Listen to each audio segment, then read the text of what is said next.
Hi friends, പുതിയൊരു വീഡിയോയിലേക്ക് എല്ലാവർക്കും സ്വാഗതം. അങ്ങനെ വിക്രമിൻ്റെ ആ ഒരു വെടികൊണ്ട ഭാഗത്തൊക്കെ മരുന്ന് വെച്ച് കിട്ടി എല്ലാ കാര്യങ്ങളൊക്കെ ചെയ്തു കൊടുക്കുകയാണ് കേട്ടോ ഇഷിത. ഇതേസമയം വേദയാണെന്നുണ്ടെങ്കിൽ കൂടെ തന്നെ ഇരിക്കുന്നുണ്ട് വിക്രം. കരയുന്നതിനനുസരിച്ച് വിക്രമിനെ വേദ ആശ്വസിപ്പിക്കുന്നുണ്ട്. കയ്യിലാണെന്ന് വെച്ചാൽ വിക്രം വേദരെ കയ്യിൽ ഇങ്ങനെ മുറുക്കെ പിടിച്ചിരിക്കുകയാണ്. അങ്ങനെ മരുന്നൊക്കെ വെച്ച് കെട്ടുന്നതിനൊക്കെ തന്നെ വേദ ഇഷിതനെ ഹെൽപ്പ് ചെയ്യുന്നുണ്ട്. അതുപോലെ തന്നെ ബാൻഡേജ് ഒട്ടിക്കാനും അതുപോലെ തന്നെ ഡ്രിപ്പ് ഇടാനും അതെല്ലാത്തിനും വേദന വേഗം ഓടി നടന്ന് ചെയ്യുന്നുണ്ട്. അതിനൊപ്പം തന്നെ കരഞ്ഞുകൊണ്ടിരിക്കുന്നുണ്ട്. അതൊക്കെ കഴിഞ്ഞ ശേഷം വിക്രമിനെ നേരെ കെടുത്തി കഴിഞ്ഞ ശേഷം വേദ അതിനോട് ഇഷിത പറയുന്നുണ്ട്, ഇനിയിപ്പോൾ കുഴപ്പമില്ല, കുറച്ച് നേരം ഒന്ന് ഉറങ്ങട്ടെ, മുറിവ് അത്ര ആഴത്തിൽ ഉള്ളതൊന്നുമല്ല, കാരണം അകലെ നിന്ന് വെടി വെച്ചത് കൊണ്ടായിരിക്കും, ഇപ്പം പ്രശ്നമൊന്നുമില്ല, എന്തായാലും ഡ്രസ്സ് ചെയ്തിട്ടുണ്ട് എന്നൊക്കെ പറഞ്ഞിട്ട് ഇങ്ങനെ കെടുക്കൂട്ടോ. വിക്രമാണെന്നുണ്ടെങ്കിൽ ഇങ്ങനെ ആകെ സങ്കടപ്പെട്ട് ഇങ്ങനെ വേദനയോടുകൂടി കെടുക്കുന്നുണ്ടെങ്കിലും പതുക്കനായൊരു മരുന്ന് ചെല്ലുമ്പോൾ വിക്രമിൻ്റെ ഓർമ്മ അങ്ങനെ ഉറക്കത്തിലേക്ക് പോവുകയാണ്. അപ്പോൾ വേദ ചോദിക്കുന്നുണ്ട്, ഇപ്പം കുഴപ്പമൊന്നുമില്ലല്ലോ എന്ന് ചോദിക്കുമ്പോൾ ഇല്ല കുഴപ്പമൊന്നുമില്ല, നീ വായോ, വിക്രം കുറച്ച് സമയം ഉറങ്ങട്ടെ എന്ന് പറയുകയാണ്. ഇങ്ങനെ പുറത്തേക്ക് കൊണ്ടുവരികയാണ്. അങ്ങനെ പുറത്തേക്ക് കൊണ്ടുവന്നതിന് ശേഷം വേദ ചോദിക്കുകയാണ്, ഈ വീടിന് അത്യാവശ്യം സൗകര്യങ്ങളൊക്കെ ഉണ്ടല്ലേ എന്ന് ചോദിക്കുമ്പോൾ, ഇതൊരു ഡോക്ടർ വീടായിരുന്നു, ഞങ്ങളിത് വാങ്ങിച്ചിട്ട് കുറച്ച് നാളായി, ഇവിടെ ഒരു ഫാം ഹൗസ് ഓപ്പൺ ചെയ്യണം എന്നൊക്കെയാണ് വിചാരിച്ചിരുന്നത്, പക്ഷേ ഇതുവരെ അതൊന്നും ചെയ്തിട്ടില്ല, മഹേഷ് ഇതിന് ചുറ്റുമുള്ള സ്ഥലമൊക്കെ വാങ്ങിച്ചിട്ടുണ്ട് എന്നുള്ള കാര്യങ്ങളൊക്കെ പറയുകയാണ്. അപ്പോൾ വേദ എന്നോട് ഇഷിത പറയുന്നുണ്ട്, എന്താ സംഭവിച്ചത്, ഇതെന്തായാലും ഞാനിങ്ങനെ കേട്ടപ്പോൾ തന്നെ പെട്ടെന്ന് ആകെ വല്ലാതെ പേടിച്ചു പോയി എന്നൊക്കെ പറയാൻ കേട്ടോ. അപ്പോൾ വേദ ഒന്നും മിണ്ടാതെ ഇങ്ങനെ നിൽക്കുകയാണ് കേട്ടോ. അല്ല, നിനക്ക് എന്തെങ്കിലും പറയാൻ ബുദ്ധിമുട്ടുണ്ടെങ്കിൽ വേണ്ടാന്ന് പറയുമ്പോൾ, എന്ത് ബുദ്ധിമുട്ട്, നീ ഇത്രയും സഹായമൊക്കെ എനിക്ക് ചെയ്തു തന്നതല്ലേ, അപ്പോൾ പിന്നെ നിന്നോട് പറയുന്നുണ്ട് എനിക്ക് എന്താ ബുദ്ധിമുട്ടെന്ന് ചോദിക്കുകയാണ്. അങ്ങനെ വേദ നടന്ന കാര്യങ്ങളൊക്കെ ഇഷിതനോട് പറയാണ് കേട്ടോ. അപ്പോൾ ഇഷിതയ്ക്ക് കാര്യങ്ങളൊക്കെ മനസ്സിലാവാണ്. അപ്പോൾ ഇഷിത പറയാണ്, അപ്പോൾ ആ പയ്യൻ്റെ മരണത്തിൻ്റെ കാരണം അതാരാണ് ചെയ്തതെന്നൊക്കെ അറിയുന്നത് വരെയും വിക്രമിന് ഇനി അവിടേക്ക് ചെല്ലാൻ പറ്റില്ലല്ലോ എന്ന് ചോദിക്കുകയാണ്.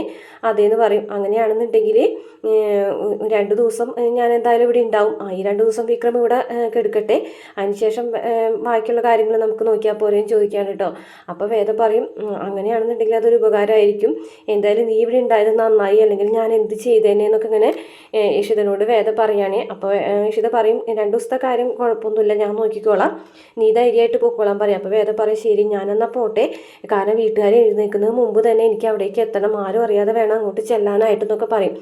എന്നാൽ ശരി എന്ന് പറഞ്ഞിട്ട് വേദ കാറെടുത്ത് പോവുകയാണ്.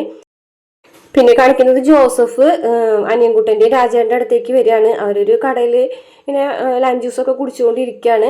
ആ സമയത്ത് ജോസഫ് അവിടേക്ക് വന്നിട്ട് ജോസഫ് ഒരു ലൈം ജ്യൂസൊക്കെ പറഞ്ഞിട്ട് ഇങ്ങനെ ഇരിക്കുകയാണ്. അപ്പം എന്തായി, വിക്രമിനെ കണ്ടോന്ന് രാജേട്ടൻ ചോദിക്കുമ്പോൾ ഇല്ല ഞാൻ കണ്ടില്ല, അവൻ്റെ വണ്ടി എവിടെയോ മറിഞ്ഞെടുക്കുന്നത് കണ്ടു, അത് വെച്ചിട്ട് ഞാൻ കുറേ ദൂരം ചെന്ന് നോക്കിയെന്ന് പറയുമ്പോൾ രാജേട്ടൻ ചോദിക്കുന്നത്, ഈ നന്നായി നോക്കിയില്ലേന്ന് ചോദിക്കുമ്പോൾ ഞാൻ നന്നായി നോക്കി, പക്ഷെ അവിടെ ഒന്നും കാണുന്നില്ല എന്ന് പറയുകയാണേ.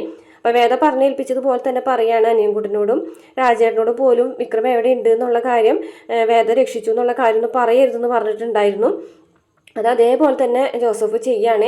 അപ്പോൾ എന്തായാലും ഞങ്ങളുടെ സംശയം ശരിയാണല്ലേ എന്ന് ചോദിക്കുമ്പോൾ അനിയൻകുട്ടൻ പറയാണ്. അപ്പോൾ ജോസഫ് എന്ത് സംശയം, അല്ല ഞങ്ങൾ വാസുവിൻ്റെ വണ്ടി കണ്ടിട്ടുണ്ടായിരുന്നു, ഇനി എങ്ങാനും വിക്രം ആ വാസുവിൻ്റെ വണ്ടിയിലെങ്ങാനും ഉണ്ടാവോ എന്നൊക്കെ ചോദിക്കുകയാണ്. അതൊന്നും അറിയില്ല, വിക്രം എവിടെയാണെന്ന് പോലും നമുക്ക് അറിയില്ലല്ലോ, നമുക്കൊരു കാര്യം ചെയ്യാം, നമുക്ക് ഇവിടുന്ന് മാറാമെന്ന് പറയട്ടെ, എങ്ങോട്ട് മാറാൻ, എന്തായാലും നമ്മളെ വാസുവിൻ്റെ ആൾക്കാർ പിടിച്ച് പഞ്ഞിക്കിടും, അതുകൊണ്ട് നമുക്ക് ശ്രീനിസാറിൻ്റെ അടുത്തേക്ക് പോകാമെന്ന് അവർ തീരുമാനിക്കുകയാണ്. ഇതേസമയം വിക്രമാണെന്നുണ്ടെങ്കിൽ അബോധാവസ്ഥയിൽ കിടന്നിട്ടും വേദനയെക്കുറിച്ചും വേദനയോടുള്ള സ്നേഹത്തെക്കുറിച്ചൊക്കെ തന്നെയാണ് ഓർക്കുന്നത്.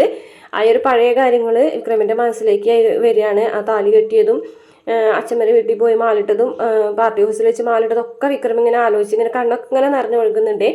ഇതേസമയം വേദ വീട്ടിലേക്ക് എത്താണ്. വീട്ടിലെത്തിയിട്ട് കാറ് അവിടെ നിർത്തിയിട്ട് ഗേറ്റൊക്കെ തുറക്കാണ് കേട്ടോ. തന്നെ തുറക്കുന്നുണ്ട്, പതുക്കനെ ആരും എഴുന്നേൽപ്പിക്കാതെ പതുക്കനെ തുറന്ന് കാറ് അകത്തേക്ക് കയറ്റിയതിന് ശേഷം ഗേറ്റൊക്കെ അടച്ചിട്ട് വേദ അകത്തേക്ക് കയറി പോവുകയാണ്. അപ്പോൾ അങ്ങോട്ടും ഇങ്ങോട്ടൊക്കെ നോക്കുന്നുണ്ട്, ആരെങ്കിലും കാണുന്നുണ്ടോന്ന്. പതുക്കനെ കാറിൻ്റെ ചാവിയൊക്കെ അവിടെ വെച്ച് കഴിഞ്ഞിട്ട് പതുക്കനെ പോവുകയാണ്. പക്ഷേ പെട്ടെന്ന് വാതിലടിക്കുന്ന സമയത്ത് നമ്മുടെ ദീപ്തി ഉറങ്ങിയിട്ടുണ്ടാവില്ല. അപ്പോൾ ദീപ്തി ഒരു ശബ്ദം കേൾക്കുകയാണ്. വേദ എന്ന് വെച്ചാൽ ആരും അറിയാതെ പെട്ടെന്ന് തന്നെ മുകളിലേക്ക് കയറി പോകും. ദീപ്തി ആണെന്നുണ്ടെങ്കിൽ ഈ ശബ്ദം കേട്ട് പുറത്തേക്ക് വരികയാണ്. പുറത്ത് വന്നു കണ്ടിട്ട് അങ്ങോട്ടും ഇങ്ങോട്ടും നോക്കുന്നുണ്ട്, പക്ഷെ ആരും കാണുന്നില്ല കേട്ടോ. അപ്പോഴേക്കും വേദ മുകളിൽ കയറി പോയിണ്ടായില്ല. പക്ഷേ കാറിൻ്റെ സീറ്റിലൊക്കെ നിറച്ച് ബ്ലഡ് ഉണ്ട്, അതൊക്കെ അങ്ങനെ തന്നെ കിടക്കുന്നുണ്ട്. പിന്നെ കാണിക്കുന്നത് രാവിലെ തന്നെ ശ്രീകാന്തിനെ വർഷ വന്ന് വിളിക്കാണ് കേട്ടോ. ഇത് എന്തുറക്കാണ്, എത്ര നേരമായി ഫോൺ റിങ് ചെയ്യുന്നു ചോദിക്കാണ് കേട്ടോ. ആണോ, ആരാ വിളിച്ചത്? അതൊന്നും ഞാൻ നോക്കിയില്ല, എന്തായാലും ഇന്നലെ സന്തോഷത്തോട് കൂടിയിട്ട് കിടന്നതല്ലേ? അതെ, ഇന്നലെ ബോധം കിട്ട് കിടന്ന് ഉറങ്ങിപ്പോയി. ഇന്നലെ നല്ല സന്തോഷമായിരുന്നു ഉള്ള ന്യൂസാണല്ലോ കേട്ടത്. അപ്പോൾ ചിലപ്പോൾ ആൾ തന്നെയായിരിക്കും. അതെ, നീ പറഞ്ഞ സത്യം തന്നെ, ആള് തന്നെയാണ് എന്ന് മറ്റായ ഫോൺ എടുത്ത് നോക്കാണ് കേട്ടോ. അതിനുശേഷം തിരിച്ച് വാസവനെ വിളിക്കുകയാണ്. വാസവനെ വിളിക്കുമ്പോൾ പെട്ടെന്ന് തന്നെ ശ്രീകാന്തിൻ്റെ മുഖമൊക്കെ അങ്ങ് മാറുകയാണ്. ആ സന്തോഷമൊക്കെ പോയി ദുഃഖമാവാണ്. എന്നിട്ട് ഇങ്ങനെ പറയുന്നുണ്ട്, ആണോ, എന്നിട്ട് എന്നൊക്കെ ചോദിക്കുകയാണ് കേട്ടോ. അപ്പോൾ വർഷമാണെന്നുണ്ടെങ്കിൽ ആകെ ടെൻഷൻ അടിച്ച് നിൽക്കുകയാണ്. വർഷയ്ക്ക് എന്താ നോക്കിയോ, നീ ഒന്ന് മാറിയെന്ന് പറഞ്ഞിട്ട് ആ കാപ്പി അവിടെ വെച്ച് കഴിഞ്ഞിട്ട് ശ്രീകാന്ത് വേഗം എഴുന്നേറ്റ് പോവുകയാണ്. രാവിലെ തന്നെ വേദം എഴുന്നേറ്റ് വന്നിട്ട് കാറിലത്തെ ഒരു ബ്ലഡും കാര്യങ്ങളൊക്കെ കഴുകി വൃത്തിയാക്കാണ്. എല്ലാതും ഒരു അടയാളം പോലും ഉണ്ടാവാതിരിക്കാനുള്ള രീതിയിൽ കഴുകി വൃത്തിയാക്കാണ്. സീറ്റൊക്കെ ടർക്കി വെച്ചിട്ട് ടവൽ വെച്ചിട്ടൊക്കെ നല്ലോണം തുടച്ച് വൃത്തിയാക്കാണ് കേട്ടോ. അപ്പോൾ വേദ ഇതൊക്കെ ചെയ്തുകൊണ്ടിരിക്കുന്ന സമയത്ത് പെട്ടെന്ന് തന്നെ ശ്രീകാന്ത് വരികയാണ്. അപ്പോൾ ശ്രീകാന്ത് വരുമ്പോൾ വേദ ഇങ്ങനെ ചെയ്യണ കാണുമ്പോൾ തന്നെ പെട്ടെന്നൊരു അത്ഭുതം തോന്നുകയാണ്. അപ്പോൾ വേദയുടെ അടുത്തേക്ക് ശ്രീകാന്ത് വരികയാണ്. അപ്പോൾ ശ്രീകാന്തിനെ കണ്ടിട്ട് വേദ കൂസലൊന്നും ഇല്ലാതെ തന്നെ ആ കാറ് ക്ലീൻ ചെയ്തുകൊണ്ടിരിക്കുകയാണ്. അപ്പോൾ ശ്രീകാന്ത് വന്നിട്ട് വേദനോട് ചോദിക്കുകയാണ്, എന്താടി അവനെ കാണാണ്ട് നിനക്ക് ടെൻഷനൊന്നുമില്ലേ എന്ന് ചോദിക്കുകയാണ്. അപ്പോൾ വേദ പറയുന്നുണ്ട്, നിങ്ങൾക്ക് ഉണ്ടോ എന്ന് ചോദിക്കുകയാണ്. എനിക്കുണ്ടെങ്കിലും എനിക്കില്ലെങ്കിലും എന്താ, അവൻ്റെ കാര്യം എന്തായാലും വാസം ശരിയാക്കിയിട്ടുണ്ടാവും എന്നൊക്കെ പറയാൻ കേട്ടോ. ആണോ, അത്രയ്ക്ക് ഉറപ്പുണ്ടോ നിങ്ങൾക്ക് എന്ന് ചോദിക്കുകയാണ് കേട്ടോ. അതെ, ഉറപ്പുണ്ട്. എന്തായാലും അവന് വല്ലവരെ കത്തിക്ക് എരയാവാനുള്ള ആൾ തന്നെയാണ്. മിക്കവാറും അത് വാസവൻ്റെ കത്തിക്ക് ആവാൻ തന്നെയാണ് ചാൻസ് എന്നൊക്കെ പറയും കേട്ടോ. അപ്പോൾ എന്തായാലും നിനക്കത് അനുഭവിക്കാൻ യോഗം ഉണ്ട് എന്നൊക്കെ പറയും. അപ്പം അങ്ങനെയാണ് എനിക്ക് അനുഭവിക്കാൻ യോഗം എന്നുണ്ടെങ്കിൽ അതങ്ങനെ തന്നെ നടന്നോട്ടെ, അതെൻ്റെ വിധിയാണെന്ന് ഞാൻ കരുതിക്കോളാം. പക്ഷേ അത് ചെയ്ത ആൾക്കാർ പിന്നെ സ്വസ്ഥതയോടുകൂടി സമാധാനത്തോടുകൂടി ജീവിക്കുന്നു നിങ്ങൾ വിചാരിക്കേണ്ട. അത് വാസവനാണെങ്കിൽ ശരി, പണിക്കത്ത് ശങ്കരനാരായണൻ്റെ മകൻ ശ്രീകാന്ത് ആണെങ്കിലും ശരി എന്ന് പറയാം കേട്ടോ. നീ എന്നെ ഭീഷണിപ്പെടുത്തൊന്നും വേണ്ട എന്നൊക്കെ പറഞ്ഞിട്ട് ഇങ്ങനെ ദേഷ്യപ്പെടുകയാണ് കേട്ടോ ശ്രീകാന്ത്. അപ്പോൾ നമ്മുടെ വേദ പറയുന്നുണ്ട്, നിങ്ങളുടെ ഈ ഒരു മുഖം അടുത്ത് തന്നെ ഞാൻ പൊളിക്കും. കാരണം എല്ലാ കാര്യങ്ങളും അച്ഛൻ അറിയുന്നൊരു നിമിഷം വരും. അച്ഛൻ്റെ മുന്നിൽ നിങ്ങൾ തൊലി ഉരിഞ്ഞ് നിൽക്കുന്ന ആ ഒരു സമയം വരാറായിട്ടുണ്ട്. ഇനി അധിക കാലമൊന്നും നിങ്ങൾക്ക് ഈ ഒരു തോലിട്ട് ചമഞ്ഞ് നടക്കാൻ പറ്റില്ല എന്നൊക്കെ പറയാണ് കേട്ടോ. അപ്പോൾ ശ്രീകാന്ത് ആണെങ്കിൽ ദേഷ്യപ്പെടുന്നുണ്ട്, നീ എന്നെ ഭീഷണിപ്പെടുത്താണോ എന്നൊക്കെ ചോദിക്കുകയാണ്. അങ്ങനെയാണെന്നുണ്ടെങ്കിൽ അങ്ങനെ തന്നെ എടുത്തോളാനായിട്ട് വേദ പറയുന്നുണ്ട്. ഇങ്ങനെ രണ്ടുപേരും കൂടിയിട്ട് അങ്ങോട്ടും ഇങ്ങോട്ടും വാക്കുതർക്കം നടത്തിക്കൊണ്ടിരിക്കുന്ന സമയത്ത് പത്മവും ശങ്കരനാരായണനും കൂടി അമ്പലത്തിൽ പോയിട്ട് വരികയാണ്. അങ്ങനെ അവർ അമ്പലത്തിൽ പോയിട്ട് വന്നിട്ട് ഇങ്ങനെ അകത്തേക്ക് കയറുന്ന സമയത്ത് വേദ കാറ് ക്ലീൻ ചെയ്യണതാണ് കേട്ടോ. അപ്പോൾ വേദനോട് ചോദിക്കുന്നുണ്ട്, എന്താ മോളെ മോള് ക്ലീൻ ചെയ്യണേന്ന് ചോദിക്കുകയാണ് കേട്ടോ. നീ ഇതൊന്നും ചെയ്യാറില്ലല്ലോ എന്ന് ചോദിക്കും.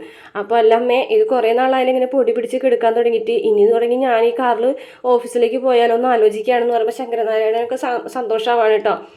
അതൊക്കെ കുഴപ്പമില്ല, എന്നാലും മോള് തുടയ്ക്കണ്ടായിരുന്നല്ലോ എന്ന് ശങ്കരനാരായണൻ പറഞ്ഞു. അതൊന്നും സാരില്ല അച്ഛാ, ഞാൻ ചെയ്തോളാം എന്ന് പറയണ്ട. അങ്ങനെ പത്മം പറയുന്നേ, അമ്പലത്തിൽ പോയപ്പോൾ മോൾക്ക് ഒരു പുഷ്പാഞ്ജലി കഴിച്ചിട്ടുണ്ട്, എന്താ പ്രസാദം എന്ന് പറഞ്ഞിട്ട് കൊടുക്കുമ്പോൾ വേദ അതിൽ തൊടുന്നില്ല കേട്ടോ. കാരണം വേദ ബ്ലഡൊക്കെ എടുത്തതല്ല. അപ്പോൾ പറയും, വേണ്ട അമ്മ, ഞാൻ കുളിച്ചിട്ടില്ല, അകത്ത് വെച്ചോളൂ, ഞാൻ എടുത്തോളാം എന്ന് പറയുകയാണെ. അങ്ങനെ അവരകത്തേക്ക് പോകുമ്പോൾ പത്മം പറയുന്നത്, അവൾക്ക് നല്ല മാറ്റം ഉണ്ടല്ലേ എന്ന് ചോദിക്കുമ്പോൾ ശങ്കരനാരായണൻ പറയുന്നുണ്ട്, അവളുടെ കാര്യമായതുകൊണ്ട് ഒന്നും പറയാൻ പറ്റില്ല, അവളുടെ മനസ്സിലെന്താണെന്ന് അവൾക്ക് മാത്രമേ അറിയുള്ളൂ എന്ന് പറയുകയാണെ. അതിനുശേഷം പിന്നെ കാണിക്കുന്നത് ശ്രീകാന്ത് വാസവൻ്റെ വീട്ടിലേക്ക് എത്താണ്. എന്നിട്ട് വാസവനോട് കാര്യങ്ങളൊക്കെ അന്വേഷിക്കുകയാണ്. അപ്പോൾ വാസവൻ പറയുന്നുണ്ട്, ഇൻഫോർമേഷനൊക്കെ കറക്റ്റ് ആയിരുന്നു, ഞാൻ അവിടെ ചെല്ലുമ്പോൾ അവൻ അവിടെ ഉണ്ടായിരുന്നു, എന്നെ കണ്ടവൻ ഇറങ്ങി ഓടിയിട്ടുണ്ടായിരുന്നു. പക്ഷെ അവൻ്റെ വണ്ടി ഞാൻ ഇടിച്ചിട്ടു. പക്ഷെ ആ വണ്ടിയിൽ നിന്ന് തന്നെ അവൻ വീണ് വേഗം തന്നെ ഒരു കാടിനുള്ളിലേക്ക് ഓടിപ്പോയി. ഞാനും പുറകെ ഓടി കുറേ ദൂരം. പക്ഷേ എനിക്ക് അവനെ കറക്റ്റായിട്ട് കാണാൻ പറ്റുന്നുണ്ടായിരുന്നില്ല എന്ന് പറയുകയാണേ. അപ്പോൾ ശ്രീകാന്ത് ചോദിക്കുകയായിരുന്നു, ഷൂട്ട് ചെയ്യായിരുന്നില്ല ചോദിക്കുകയാണ്. ഷൂട്ട് ചെയ്തു, വെടി അവന് കൊള്ളുകയും ചെയ്തു എന്ന് പറഞ്ഞിട്ട്. ആണോ, അവന് വെടി കൊണ്ടു, അവൻ്റെ ശബ്ദം ഞാൻ ഉറക്കനെ കേട്ടതാ, കറക്റ്റായിട്ടും കേട്ടതാ. പക്ഷേ സെക്കൻഡിനുള്ളിൽ അവനെ കാണാതായി. വെടി കൊണ്ടവൻ വീഴുന്നത് വരെ ഞാൻ കണ്ടതാ. പക്ഷെ പിന്നീട് ഞാൻ അവനെ അയച്ചു പറക്കിയിട്ട് അവിടെ ഒന്നും കാണാനായിട്ട് കിട്ടിയില്ല എന്ന് പറയാൻ കേട്ടോ. അപ്പോൾ ശ്രീകാന്ത് ആകെ ടെൻഷനാവും കേട്ടോ. അപ്പോൾ വാസവൻ പറയണ, ചെറിയൊരു സെക്കൻഡിൻ്റെ ഉള്ളിലാണ് അവനെ കാണാതായെന്ന് പറയും കേട്ടോ. അപ്പോൾ എന്തായാലും അവിടെ വീണിട്ടുണ്ടെങ്കിൽ അവിടെ തന്നെ ഉണ്ടാവില്ല അവൻ ഇപ്പോൾ എന്ന് ചോദിക്കുകയാണ് കേട്ടോ. അതിനാണ് ചാൻസ്, കാരണം അവിടെ ആൾവാസമൊന്നും ഇല്ലല്ലോ എന്ന് ചോദിക്കുകയാണ്. അങ്ങനെയെങ്കിൽ ഒരു കാര്യം ചെയ്യാം, നമുക്ക് പോയി നോക്കാം, വാസവൻ വേഗം വായോ എന്ന് പറഞ്ഞിട്ട് പോകുകയാണ്. അപ്പോൾ വാസവനും ശ്രീകാന്തും പിന്നെ ഒരു ഡ്രൈവറും കൂടി ഉണ്ട് കേട്ടോ. അപ്പോൾ അവർ 3 പേരും കൂടിയിട്ട് ആ കാട്ടിലേക്ക് വരികയാണ്. അങ്ങനെ വാസവൻ തലേദിവസം രാത്രി നടന്ന ആ വഴികളൊക്കെ ശ്രീകാന്തിന് കാണിച്ചു കൊടുക്കാതെ, ഇവിടെയായിരുന്നു ഞാൻ വന്ന് നിന്നത്, ഇതിൽ കൂടെ ആയിരുന്നു അവൻ ഓടിയെന്നൊക്കെ പറഞ്ഞിട്ട് കാണിക്കുകയാണ്. അങ്ങനെ കാണിച്ചു കൊടുക്കുന്ന സമയത്ത് കരിയിലയുടെ മുകളിൽ ബ്ലഡ് എടുക്കുന്നത് ശ്രീകാന്ത് കാണുകയാണത്. ബ്ലഡ് അല്ലത് എന്ന് പറഞ്ഞിട്ട് ശ്രീകാന്ത് ഇങ്ങനെ താഴത്തേക്ക് ഇറങ്ങുകയാണ്.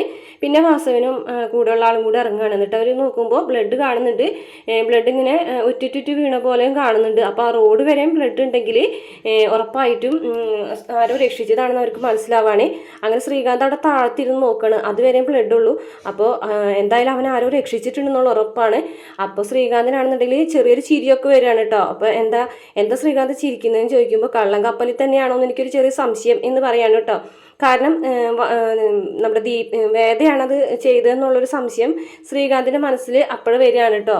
അപ്പോൾ അങ്ങനെ പറയുന്ന നിർത്താണ്. അതിനുശേഷം പിന്നെ കാണിക്കുന്നത് നമ്മുടെ ഇഷിതനെയാണ്. ഇഷിത നമ്മുടെ വിക്രമിന് മരുന്നൊക്കെ വെച്ച് കെട്ടിക്കൊടുക്കാണ് കേട്ടോ. വിക്രം അപ്പോഴും സങ്കടത്തോടു കൂടി കരഞ്ഞുകൊണ്ട് വേദന സഹിക്കാൻ പറ്റാതെ കരയാണ് കേട്ടോ. അപ്പോൾ ചോദിക്കുന്നുണ്ട് പെയിൻ ഉണ്ടോ എന്ന് ചോദിക്കുമ്പോൾ ആ ഉണ്ട് എന്ന് പറയുന്നുണ്ട്.